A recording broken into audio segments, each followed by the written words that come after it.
Hello bachcho, let's see this question. The question says that the salient feature of DNA are: 1. It is made of two polypeptide polynucleotide chain. 2. Backbone is constituted by sugar and nitrogen base. 3.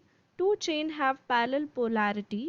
4. Bases in two strands are paired through hydrogen bonds. And 5. The two chains are coiled in a left-handed fashion. तो इस question में हमसे बोला है कि इन 5 statements में से हमें सही स्टेटमेंट्स बताने हैं regarding the salient feature of DNA. तो इस क्वेश्चन में जो की कंसेप्ट है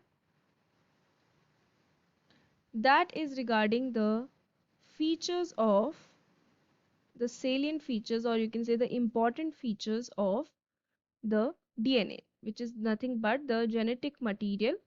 ठीक है, तो जो डीएनए मॉलिक्यूल रहता है, first of all it is made up of two polynucleotide chain.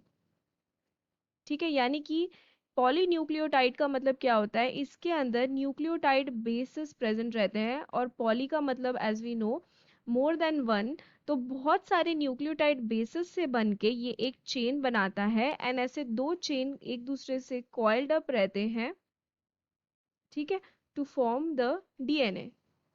So we can say the first statement will be correct.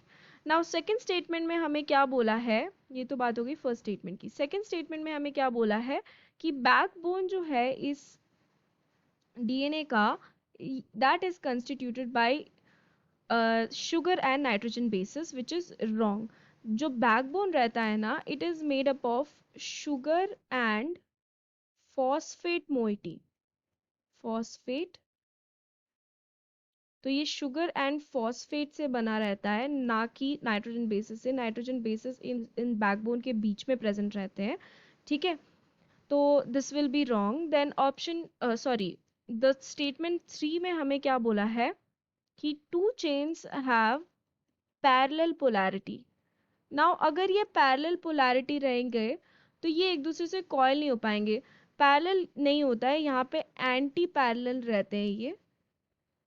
ठीक है, एंटी पैरेलल रहने के कारण क्या होता है कि जो ऑपोजिट वाले हैं base pairs, bases, for example ये जो एडिनाइन है ये किससे बाइंड करता है, थायमीन से, एंड ग्वानिन बाइंड करता है साइटोसिन से।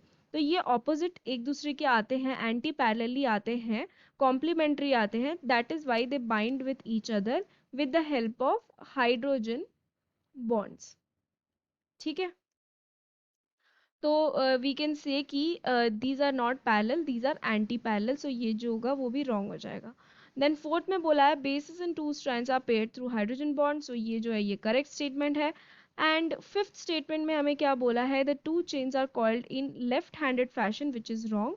जो दो पॉलीन्यूक्लियोटाइड चेन्स हैं they are called in the right handed fashion. So we can say कि जो दो करेक्ट स्टेटमेंट्स हैं, that is first statement and fourth statement, which is given in option 2। So we can say that the correct answer for this question is option 2. I hope you have understood it well. Best of luck.